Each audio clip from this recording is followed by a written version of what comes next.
Allahu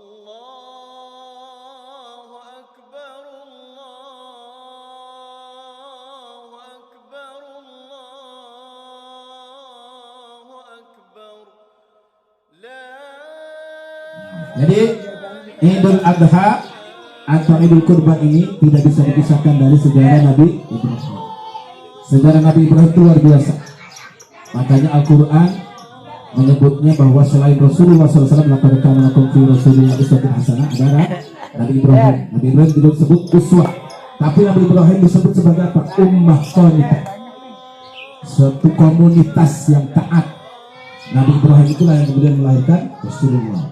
Pelajaran yang penting terkait dengan kurban hari ini adalah bahwa hidup itu antara cinta dan benci. Karena antara cinta dan benci tidak boleh berlebihan. Cinta tidak boleh berlebihan, benci pun tidak boleh berlebihan. Cinta sewajarnya, benci secukupnya. Kalau berlebihan nggak enak, ya kan? Ya makan kalau kebanyakan, enak nggak? Nggak enak, muntah malah, ya kan? Jadi sewajarnya. Nabi Ibrahim alaihissalam ini, masya Allah, sudah merinduin anak 83 tahun, sudah rindu 83 tahun.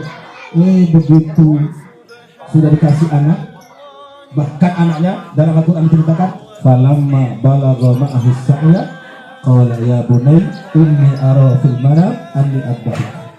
Oh ini kiainya datang ini telat. Allah, ahlan wa sahlan. Jadi ini ara fil manam anni adbahuk fanzur madza tara.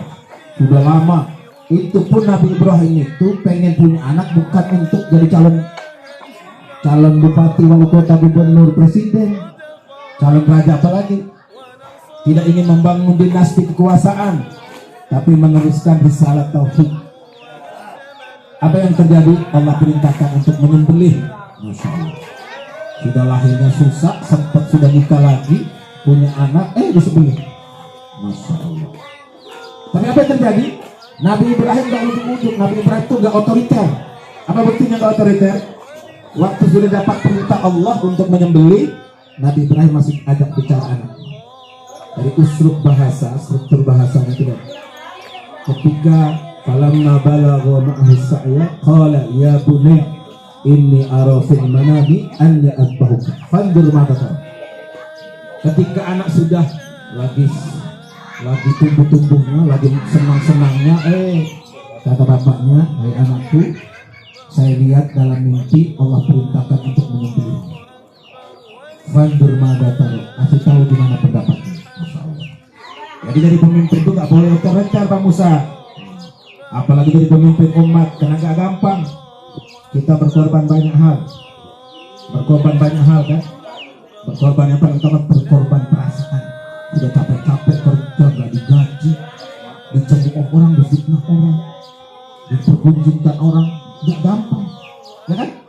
Bang Musa ngerasakan tuh, apalagi Ustaz Namrud tuh, sampai jenggot sudah berubah lagi. Tantangannya, sehingga ketika ternyata apa yang terjadi? Ketika bicara dengan anak pun Quran ceritanya indah sekali. Apanya itu? Wa in qala Ibrahimu libnihi wa huwa ya'iduhu. Wa id qala Luqman libnihi wa huwa ya'iduhu. Kalau itu cerita tentang hewan, cerita tentang apa kata Nabi Ibrahim? Fanzur madza tara, kasih tahu gimana pendapat. Jadi nggak diam-diam karena perintah Allah main sahabat aja main terus. Sekarang misalnya kan kita ini pengen melakukan sesuatu untuk orang yang membenci, orang yang melakukan kemarin misalnya pembakaran foto imam besar misalnya. Nah udah kita harus jalan sendiri. Kalau jalan sendiri nggak ada pahalanya. Harus ada perintahnya, harus ada, paling tidak ada kodenya. Baru supaya apa? Yang kita lakukan itu insya Allah lillah. Nggak boleh pakai nafsu. Dulu waktu musuh berantem sama Imam Ali radhiyallahu anhu, berantem ketika sudah mau dibunuh, musuhnya di bawah sudah bergulat kan, belum mau dibunuh, dia meludah. Kan musuhnya meludah, nggak jadi dibunuh. Kenapa nggak jadi dibunuh? Takutnya membunuhnya karena kesel, bukan lillah. Kalau bunuhnya kesel nggak ada pahalanya. Nah, makanya dia nggak jadi dibunuh. Ditanya, kenapa nggak jadi dibunuh? Karena saya khawatir kalau saya membunuhnya tadi bukan lillah, tapi karena marah. Marah karena diludahi. Marah karena diludahi. Karena marah diludahi, jangan sampai salah. Ternyata apa? Akhirnya Yahudi ini masuk Islam. Allah Akbar. Jadi kadang-kadang memang kita harus super sabar, apalagi menghadapi orang yang memang selama ini sudah bareng dengan kita, bersama dengan kita. Nggak gampang. Mau ngomongin apa nggak apa-apa. Kalau perlu masuk kanan keluar kiri, itu masih mending. Kalau bisa sih jangan masuk, supaya nggak lewat di hati. Kalau udah lewat di hati kan susah, ya kan? Jadi masuk kanan tembus kiri, jangan. Kalau bisa nggak usah masuk, cukup di kuping aja bental gitu. Sebab kalau sudah masuk pasti ada niat kita pengen balas lah, pengen melakukan yang sama lah, jangan sampai. Maka ketika Nabiullah Ibrahim alaihissalam menyampaikan ke anaknya, apa kata anaknya? If'al ma tu'mar satajiduni insyaallah minas sabirin. Lakukan hai ayahku, kalau itu perintah Allah. Satajiduni insyaallah minas sabirin. Niscaya ayah akan mendapati aku termasuk orang yang sabar. Allah. Jadi sabar itu juga nggak nerima aja.